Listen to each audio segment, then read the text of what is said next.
L'occupation de la Ruhr, ça te dit quelque chose? L'opération politico-militaire menée par les gouvernements français et belges en Allemagne entre janvier 1923 et août 1925. T'en as entendu parler ou ça te parle pas? Alors il est vrai, hein, l'occupation de la Ruhr a provoqué des bouleversements économiques, politico-géopolitiques qui vont avoir des conséquences majeures sur l'avenir de l'histoire. Mais cette période, qui est trop occultée, qui est trop méconnue, a justement à être mis en avant afin de comprendre les décennies qui vont suivre, à savoir donc la Seconde Guerre mondiale. L'occupation de la Ruhr, quels sont les tenants et aboutissants? Qu'est-ce qui va provoquer cette occupation? Et quelles vont être les conséquences sur le long terme? Allez, on va voir ça tout de suite. À l'issue de la Première Guerre mondiale, le territoire allemand a été relativement épargné par les combats, contrairement à celui de la France. Vous vous souvenez, quand on vous présente les cartes de 1914, le front se situe donc sur le nord et sur l'est de la France. L'Allemagne a quasiment pas été occupée en fait, même pas du tout. Cependant, les soldats allemands démobilisés ressentent une profonde frustration alimentée par une vision déformée des causes de leur défaite. Cette perception est notamment illustrée par la Dolch to Blendgehen. Bon, moi j'ai fait espagnol, j'ai pas fait allemand en deuxième langue, mais je maîtrise un peu. La légende donc du coup de poignard dans le dos, c'est ce qu'on traduit, selon laquelle l'armée allemande aurait été trahie par les civils. Nombre de ces anciens combattants rejoignent alors les corps francs, contournant ainsi la restriction imposée par la démilitarisation. Bah ouais, les mecs peuvent plus être militaires, donc ils changent de camp en fait. En France, la situation, elle, est très complexe. Je dirais même très complexe. D'une part, le gouvernement s'inquiète de l'attitude jugée trop conciliante des États-Unis envers l'Allemagne. La France cherche donc à obtenir les garanties concrètes pour sa sécurité face aux puissances vaincues, tout en souhaitant les affaiblir durablement, sur du long terme. La France, elle a peur de l'Allemagne depuis 1870, alors que les États-Unis, c'est pas leur voisin direct. Ils n'ont pas les mêmes sensations, ils n'ont pas les mêmes relations. D'autre part, les lourds emprunts contractés auprès du Trésor américain entre 1915 et 1917 incite le gouvernement de Clemenceau à exiger des réparations très élevées de la part de l'Allemagne. Faut rembourser les emprunts en fait. Cette position est partagée par la Belgique, à qui le traité de Versailles accorde une priorité sur les réparations. La diplomatie française, notamment par l'intermédiaire de son consul général à New York, Gaston Ernest Liebert, tente alors de convaincre les milieux financiers et politiques américains du bien fondé de ces revendications. Allez les gars, mettez-nous en valeur et ça arrangera tout le monde. Comme ça on va pouvoir vous rembourser plus vite les gars. S'il vous plaît, faites un effort. Au départ, les différents gouvernements britanniques soutiennent eux aussi les demandes de réparation massives. Le Royaume-Uni était encore plus endetté que la France. Toutefois, des figures comme John Maynard Keynes, Lloyd George et Arthur Balfour plaideront ensuite pour une annulation généralisée des dettes contractées pendant la guerre et la période de reconstruction. L'objectif était que le Royaume-Uni, comme d'autres pays européens, en sortent bénéficiaires, à condition que les États-Unis renoncent à leurs propres créances. Cette idée populaire dans la presse et au sein de la classe politique britannique dominera les débats jusqu'à la conférence de Genève de 1929. Donc là on voit les Britanniques qui maîtrisent, ils maîtrisent les mers autant qu'ils maîtrisent l'argent. Eux, leur but en fait, c'est de rétablir leur trésor public à eux, mais pas le reste, ils s'en fichent. Dès 1923, les Britanniques acceptent finalement un remboursement partiel de leur dette de 4,6 milliards de dollars envers les États-Unis, ce qui leur permet de regagner l'accès au marché financier américain, notamment à Wall Street. De leur côté, la France et la Belgique tenteront d'imposer par la force et le respect des engagements financiers prévus par le traité de Versailles, avant d'envisager le remboursement de leurs propres dettes. Finalement, en 1926, ces deux pays finiront eux aussi par renégocier leurs dettes de guerre avec les créanciers américains. Alors, face à l'arrêt des livraisons de bois de la part de l'Allemagne, puisque l'Allemagne a des réparations, a des frais financiers et doit redonner du bois, donc considéré comme une violation des obligations imposées par le traité de Versailles, la France décide d'adopter une position ferme. Sous l'impulsion du président du Conseil Raymond Poincaré et en coordination étroite avec le roi des Belges, Albert Ier, une action militaire est planifiée avec le soutien des majorités parlementaires des deux pays. Le 11 janvier 1923, les troupes françaises de l'armée du Rhin, appuyées par des contingents belges, pénètrent dans la vallée de la Ruhr, une région stratégique située à l'ouest de l'Allemagne. Cette zone industrielle, cœur de la production allemande de charbon, de fer et d'acier, est choisie comme cible en raison de son importance économique cruciale.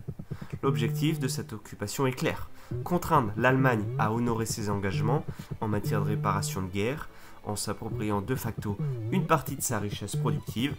Cette intervention militaire ne se veut pas une guerre ouverte, mais plutôt une pression directe visant à obtenir par la force les paiements dus à la France et la Belgique.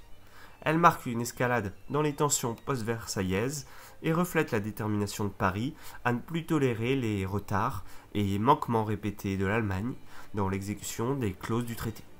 Toutefois, cette occupation va susciter de vives réactions sur la scène internationale et provoque une crise économique et politique majeure en Allemagne. L'occupation de la Ruhr déclenche en Allemagne et plus particulièrement en Rhénanie une vague de résistance, mais qui reste assez passive. Bon, les mecs, on voit qu'ils sont pas contents qu'il y ait des Français. La population locale, soutenue par le gouvernement allemand, réagit par des grèves massives, des actes de sabotage et des affrontements sporadiques avec les forces d'occupation.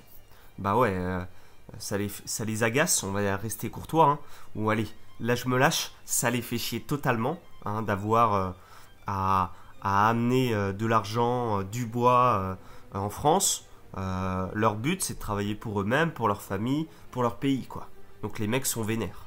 En même temps, il y a eu la guerre. Donc ces actions de résistance, qui entrent dans l'histoire sous le nom de Ruhrkampf, ou lutte de la Ruhr, seront plus tard récupérées par la propagande nazie comme symbole de patriotisme et d'opposition à l'humiliation nationale. Les Cums, ils se sentent humiliés, les Cums.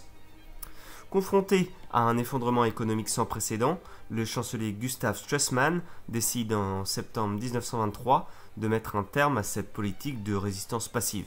Il appelle au calme, hein, lui il veut pas de galère, proclame l'état d'urgence et engage l'Allemagne sur la voie des respects des obligations prévues par le traité de Versailles.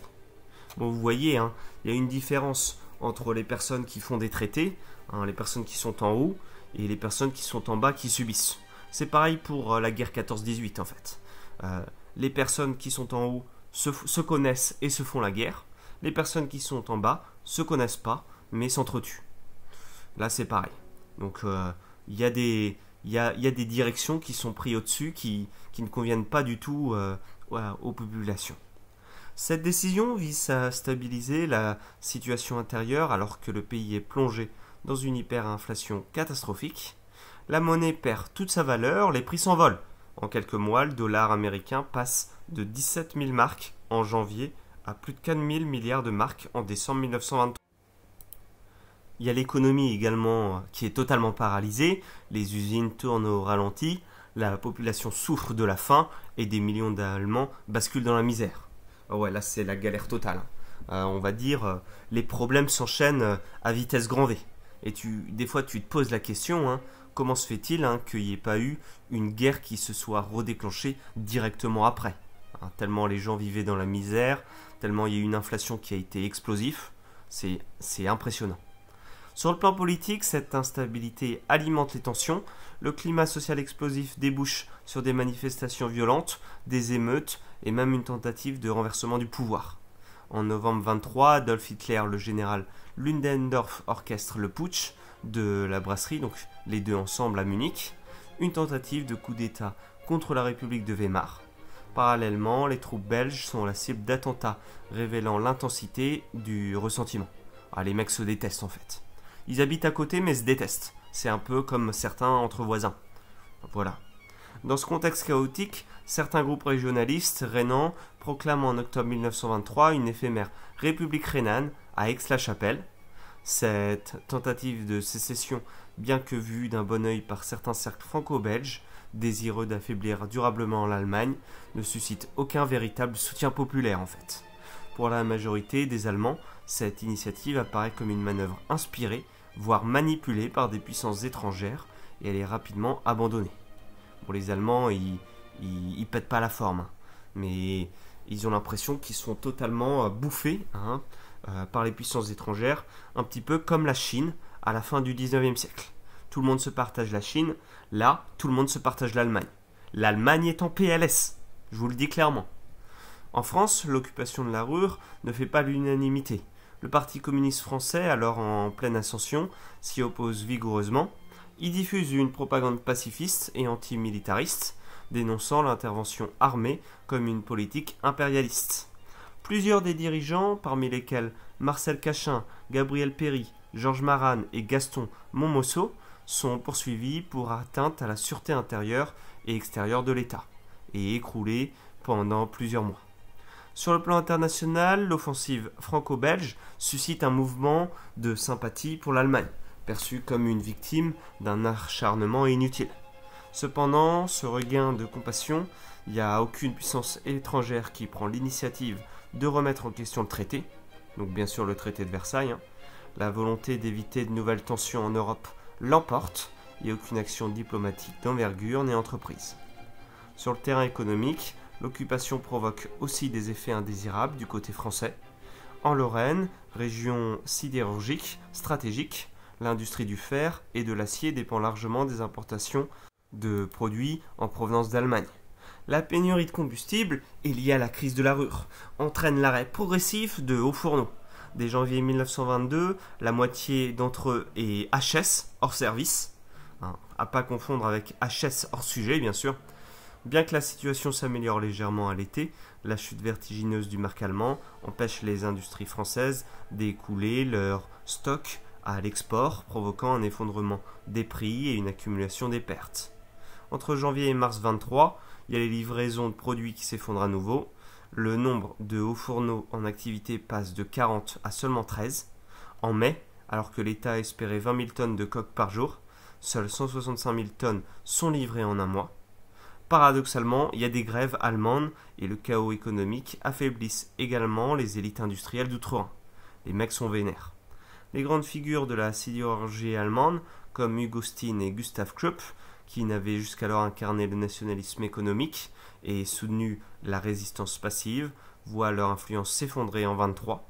Leur pouvoir, tant au sein de l'Allemagne que sur la scène internationale, est temporairement brisé. Face à la pression exercée par Poincaré et à la désorganisation de l'économie, ils finissent par céder. Alors malgré tout, malgré cette occupation, la France et la Belgique n'en retirent pas les bénéfices escomptés. Ils avaient prévu de faire des gros bénéfices. Les recettes issues de l'exploitation de la Ruhr ne suffisent pas à compenser les coûts de l'opération, tandis que la pression économique et diplomatique s'accroît. Sous l'impulsion de personnalités comme Paul Painlevé et Aristide Briand, Paris finit par accepter les termes du plan Deuss, élaboré pour réorganiser les réparations allemandes sur une base plus réaliste. À partir de juillet 1925, les troupes françaises et belges commencent leur retrait de la Ruhr. Düsseldorf, Dibersburg et le port stratégique de Ruhrhorst sont évacués en juillet et en août. Le 25 août 1925, l'occupation de la Ruhr prend officiellement fin. Cependant, la France maintient encore sa présence en Rhénanie jusqu'en 1930, avec le soutien du Royaume-Uni. Ils sont toujours dans le coup, ceux-là. Pour la France et la Belgique, cette opération se solde par un demi-échec.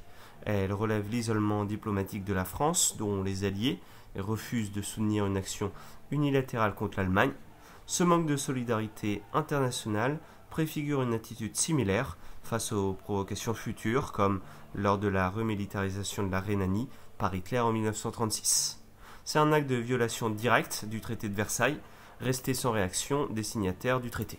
Alors on le voit là, avec des différences de point de vue, mais tout ceci symbolise avec force l'antagonisme entre la France et l'Allemagne dans les années 20. On le voit, donc, on remarque les soldats français qui sont en faction dans la Ruhr, qui illustrent l'affirmation de la puissance française et sa volonté de faire respecter les clauses du traité de Versailles. Il y a aussi, on le remarque à travers de nombreux affichages de la propagande, de nombreuses caricatures allemandes qui traduisent quant à elles un point de vue des habitants de la Ruhr. Ils s'y voient comme des victimes d'une occupation injuste, contraintes à la défense, comme le suggère Piquant de la Bête, mentionné donc parmi tous ces éléments. Dans ses mémoires, le chancelier Heinrich du Göring rapporte que lorsque les troupes françaises commencèrent à réquisitionner le charbon déjà chargé sur les wagons ferroviaires, l'administration allemande des chemins de fer incita ses agents à appliquer une politique de résistance passive, que ce soit pas trop clair, trop opposé. Cette opposition prit des formes variées. Il y avait le grève du zèle, le sabotage discret, le retard de production, les postes abandonnés dans les gares et postes d'aiguillage. Encouragée par le gouvernement allemand, cette résistance non violente fut un facteur de cohésion sociale et nationale, un facteur de lien. On pourrait même comparer cela donc à la résistance des Français en 1940 jusqu'en 1944. Il y avait une forme de résistance qui était quand même plus passive que la résistance française. C'était la résistance à la germanique, on pourrait dire les choses ainsi. Donc tout ceci, bien évidemment, contribua également à radicaliser certains pans de la société. Le mécontentement grandissant, la crise économique et le sentiment d'humiliation alimentèrent l'agitation politique. C'est dans ce contexte que d'anciens combattants, souvent membres de corps francs désœuvrés, trouvèrent une nouvelle cause à embrasser. L'exemple la plus marquante fut la tentative du coup d'État d'Adolf Hitler, bien évidemment, à Munich, connu sous le nom de putsch de la brasserie. Il y avait aussi, donc, tout ceci est arrivé quelques mois après le début de l'occupation belge. Sur le plan stratégique, l'opération s'avéra être un revers pour la France. Donc, Paris va accepter de retirer ses troupes, parce que, en fait, il n'y a pas de bénéfice. Ils n'ont pas vraiment obtenu de garantie durable sur le paiement des réparations. Celles-ci d'ailleurs ne furent que partiellement versées dans les décennies suivantes. Je ne sais pas si vous vous en rendez compte, à quel point les dirigeants de l'époque ne maîtrisent pas la situation. Et tout ceci a été totalement clos. Donc en fait, tout ceci a coûté plus à la France que ce que cela n'a rapporté. L'isolement diplomatique de la France fut mis en lumière par cette opération. Malgré l'affirmation de sa puissance, elle se heurta à l'indifférence, voire l'opposition des autres grandes puissances, notamment le Royaume-Uni et les States. À plus long terme, l'échec de la politique d'occupation contribua à ancrer dans l'esprit stratégique français une méfiance durable envers l'Allemagne et une obsession de la défense. En 1922, il y a des réflexions qui étaient en cours sur la création d'un système défensif permettant à l'est du pays une meilleure défense. L'expérience de la Ruhr renforce cette tendance et précipite la mise en œuvre de ce projet qui se concrétise quelques années plus tard avec le lancement de la construction de la ligne Maginot en 1928. Bon, on le voit, il y a des vraies inquiétudes, il y a des fortes inquiétudes de la part de la France concernant l'Allemagne, la France en fait est quasiment la seule à vouloir mettre l'Allemagne au porte-à-faux parce que l'Allemagne est vraiment puissante. C'est pas parce qu'elle a perdu la guerre qu'elle n'est pas puissante. Et donc bien évidemment, la France cherche à la contenir. Elle ne cherche pas à l'humilier, attention. C'est clairement différent. Les deux choses sont totalement différentes. Mais elle cherche à contenir l'Allemagne. Elle sent que si elle ne contient pas l'Allemagne, eh bien l'Allemagne va se renforcer. L'Allemagne vis-à-vis de la situation de 1918 où en fait c'était l'Allemagne qui avait envahi la France et non l'inverse. Donc il y avait un sentiment du peuple allemand qui était l'incompréhension. Les gens ne comprenaient pas pourquoi c'est eux qui avaient perdu la guerre alors qu'ils avaient dominé à l'Est avec l'URSS et ils dominaient l'Ouest. En fait, ils dominaient tout le monde pour la population. Et finalement, ils ont senti qu'ils ont été trahis. Ils ont été trahis par les gouvernants allemands de l'époque. Tout ceci va avoir des conséquences terribles et la France va chercher en fait à être le gendarme de l'Europe, pas le gendarme du monde mais le gendarme de l'Europe. Le Royaume-Uni cherche à affirmer son empire colonial, à devenir toujours de plus en plus puissant et à diriger le plus de territoires possible. Donc le Royaume-Uni c'est le business, elle s'en fiche d'être le gendarme de l'Europe actuellement. Elle a battu par le passé les Français, elle a battu actuellement les Allemands, même ça a coûté beaucoup mais elle les a battus. Et maintenant il faut s'orienter sur le business, sur l'argent et sur la puissance de l'empire colonial britannique. Bon, la France est toute seule, la Russie c'est devenu l'URSS. L'URSS est face à d'autres problématiques, notamment l'expansion du communisme. Et donc la France ne peut pas vraiment être aidée. L'Espagne n'est pas vraiment là en soutien, l'Italie non plus. Donc la France est seule à chercher à arrêter la future puissance allemande pour pas qu'elle ne devienne trop belliqueuse. Bon bah voilà un petit peu pour cette vidéo, j'espère qu'elle vous aura plu. Si c'est le cas, pensez à aimer, pensez à partager, pensez à commenter, pensez à partager à votre famille, vos amis, pensez à partager à tout ce beau monde. Pensez bien évidemment à enregistrer la vidéo. Et moi je vous dis à bientôt pour une nouvelle vidéo de qualité. Allez, salut les amis, ciao!